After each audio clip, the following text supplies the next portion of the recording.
Hello guys, SKB ഇൻസൈറ്റ്സിന്റെ പുതിയൊരു വീഡിയോയിലേക്ക് എല്ലാവർക്കും സ്വാഗതം. പ്രേമലു ഗിരീഷ് ഷെഡിയുടെ സംവിധാനത്തിൽ നസ്ലിൻ, മമിത ബൈജു എന്നിവർ നായകന്മാരായിട്ട് വരുന്ന പ്രേമലു കണ്ടു. അപ്പോൾ ഈ സിനിമയുടെ റിവ്യൂയിലേക്ക് കടക്കുന്നതിന് മുന്നേ ഞാനൊരു കാര്യം പറയാനുള്ളത്, നമ്മുടെ മലയാള സിനിമയിൽ ഇപ്പൊ അടുത്ത കാലത്തായിട്ട് വരുന്ന ജോണർ ശ്രദ്ധിച്ചു കഴിഞ്ഞാൽ ഒന്നല്ലെങ്കിൽ സീരിയസ്, അല്ലെങ്കിൽ ത്രില്ലേഴ്സ്, അല്ലെങ്കിൽ ഡാർക്ക് മോഡ് പടങ്ങൾ, ഇതൊക്കെ തന്നെയാണ് കൂടുതലും വരുന്നത്. അല്ലെങ്കിൽ ആക്ഷൻ സിനിമകൾ, അങ്ങനത്തെ സിനിമകളാണ് വരാറുള്ളത് കൂടുതലായിട്ട്. അപ്പൊ നമുക്ക് എന്ന് പറഞ്ഞാൽ എന്നിലെ പ്രേക്ഷകനൊക്കെ പറഞ്ഞു കഴിഞ്ഞാൽ നമുക്കൊരു എന്റർടൈനിങ് ആയിട്ട് കുറച്ച് ഒന്ന് ചിരിക്കാൻ പറ്റുന്ന കുറെ സിനിമകൾ വരിക എന്നുള്ളൊരു വളരെ ആവശ്യമുള്ളൊരു കാര്യമായിട്ട് എനിക്ക് തോന്നിയിട്ടുണ്ട്. അപ്പോൾ അങ്ങനെ ഞാൻ ലാസ്റ്റ് എനിക്ക് തോന്നുന്നു തിയേറ്ററിൽ അത്രത്തോളം നമ്മൾ ഒരുപാട് ചിരിച്ചിട്ടുള്ള ഒരു സിനിമ എന്നൊക്കെ പറഞ്ഞു കഴിഞ്ഞാൽ ഒന്ന് ജയ ജയ ജയ് ഹേം, പിന്നെ അതിന് മുന്നേ എന്നാ താൻ കേസുകോട് എന്നുള്ള പടമൊക്കെ ആയിരുന്നു. അതിനുശേഷം ഒരു ഫുൾ ടൈം കോമഡി പടം എന്നൊക്കെ പറഞ്ഞാൽ വളരെ ചുരുണ്ടോന്ന് തന്നെ അറിയില്ല, വന്നിട്ടുണ്ട് ഒരുപാടെണ്ണം.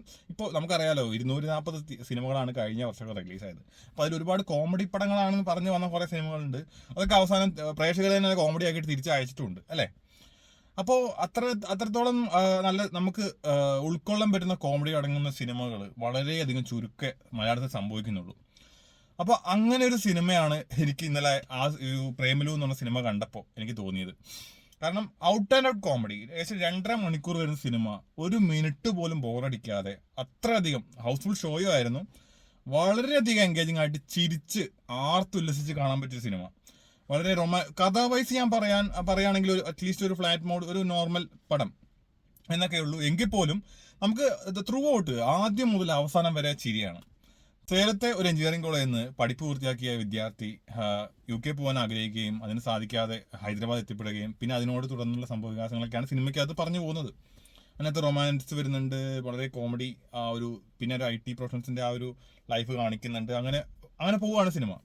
പക്ഷേ ഇത് വളരെയധികം ഒരു സിമ്പിൾ സ്റ്റോറിയാണ്. പക്ഷെ അത് വളരെ നല്ല രീതിയിൽ തന്നെ ഗിരീഷ് ഷെഡി എടുത്തു വെച്ചിട്ടുണ്ടെന്നാണ്. ഗിരീഷ് ഷെഡിയെ പറ്റി പറയുകയാണെങ്കിൽ നമുക്കറിയാം, തണ്ണീർമത്തൻ ദിനങ്ങൾ, അതേപോലെ സൂപ്പർ ശരണ്യ പോലുള്ള ഹിറ്റ് സിനിമകൾ തന്നിരിക്കുന്ന സംവിധായകനാണ്. അപ്പോൾ ആളുടെ ആ ഒരു ക്വാളിറ്റി അദ്ദേഹം ഈ സിനിമയിൽ കാണിച്ചു എന്ന് തന്നെ പറയണം. പെർഫോമൻസ് വൈസ് നോക്കിക്കഴിഞ്ഞാൽ നസ്രീൻ, മമിത ബൈജു എല്ലാം ഗംഭീര പ്രകടനം തന്നെയായിരുന്നു.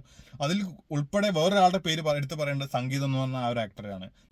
സംഗീതിന്റെ ക്യാരക്ടറൊക്കെ ശരിക്കും പറഞ്ഞാൽ ത്രൂ ഔട്ട് വളരെയധികം നമ്മളെ സിനിമയെ വളരെയധികം എൻഗേജിങ് ആക്കാൻ സാധിച്ചു എന്നുള്ളതാണ്. അതുപോലെ തന്നെ പൊന്മുട്ട എന്ന് പറഞ്ഞാൽ നമ്മുടെ ആ ചാനലിനകത്ത് ഉണ്ടായിരുന്ന ഒരു ആക്ടർ, ആളുടെ പേര് എനിക്ക് ഓർമ്മയില്ല, ഞാൻ ആളുടെ ആ വെബ് സീരീസും ഷോർട്ട് ഫിലിമൊക്കെ മുടങ്ങാതെ കണ്ടിരുന്നു. ആളുടെ പ്രകടനമൊക്കെ ഗംഭീരമായിട്ട് തന്നെ വന്നിട്ടുണ്ട്. ആ സിനിമ ത്രൂ ഔട്ട് നമ്മളെ വളരെയധികം ചിരിപ്പിക്കുന്നുണ്ട് എന്നുള്ളതാണ്. ഞാൻ പ്രായഭേദമന്യേ തന്നെ, കാര്യം വെച്ചാൽ അത്യാവശ്യം ഹൗസ് ഫാമിലി ആയിട്ട് തന്നെ അത്യാവശ്യം ആളുകൾ ഉണ്ടായിരുന്ന എല്ലാവരും വളരെയധികം ചിരിക്കുകയൊക്കെ ആയിരുന്നു. സത്യം പറഞ്ഞാൽ ഇത്രയധികം അടുത്ത കാലത്തൊന്നും ഞാൻ ഇങ്ങനെ തിയേറ്ററിൽ പോയിട്ട് ഇത്രയും ജനങ്ങളുടെ ഇടയിൽ ഇരുന്ന് ചിരിക്കുക എന്നുള്ള സംഭവമൊക്കെ നമുക്ക് സാധിക്കാറില്ല. കാരണം അത്തരത്തിലുള്ള സിനിമകളല്ല വന്നുകൊണ്ടിരിക്കുന്നത്. സിനിമകൾ കോമഡി സിനിമ എന്ന് പറഞ്ഞാൽ ഇറങ്ങിയ സിനിമകളൊന്നും നമുക്ക് ഒരു ചിരി പോലും തോന്നാനില്ല.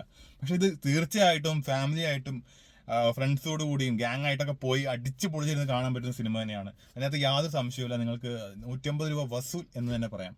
നല്ല രീതിയിൽ തന്നെ എൻഗേജിങ് ആയിട്ട് തന്നെ എടുത്തു വെച്ചിട്ടുണ്ട്. വളരെയധികം ഇഷ്ടപ്പെട്ടു. അപ്പോൾ മറ്റൊരു സിനിമയുടെ വിശേഷങ്ങളായിട്ട് നിങ്ങളുടെ മുന്നിൽ എത്തുന്നതായിരിക്കും. Until then, by.